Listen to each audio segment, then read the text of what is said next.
Assalamu alaikum wa rahmatullahi wa barakatuhu.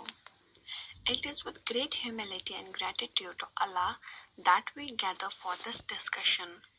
As Muslims, we begin all matters by praising Allah subhanahu wa ta'ala, the most gracious and the most merciful, and sending peace and blessings upon his beloved Prophet Muhammad, peace be upon him. In Islam, our interaction should be marked by respect, kindness, and sincere attention to seek knowledge and spread understanding.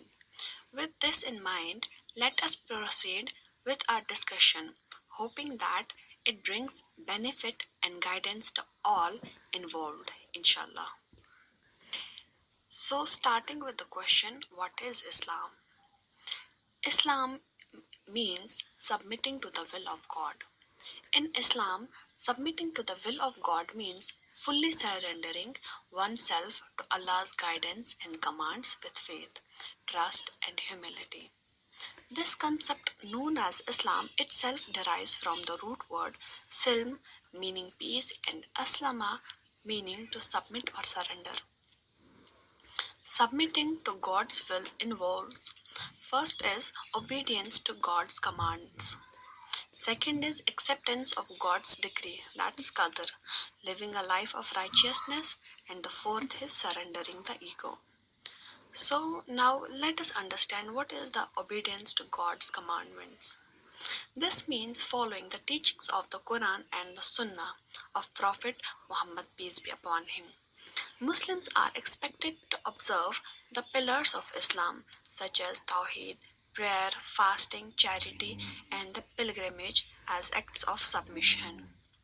Then the second is acceptance of God's decree, that's qadar, believing that everything in life, both good and bad, happens according to Allah's divine wisdom and decree. A Muslim trusts that Allah knows what is best, even when circumstances are difficult or beyond understanding. Then the third one is living a life of righteousness. It means submission to Allah also means striving to lead a life that pleases Him by engaging in acts of worship, kindness, honesty, and justice while avoiding sinful behaviors. Then the fourth is surrendering the ego.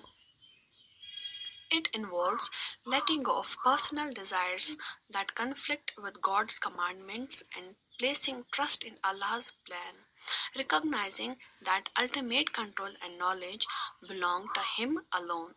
In essence, submitting to the will of God in Islam is an act of deep faith, trust, and obedience, leading to the inner peace and harmony with the Creator's plan for one's life. Thank you so much for watching this video. Fi amanillah.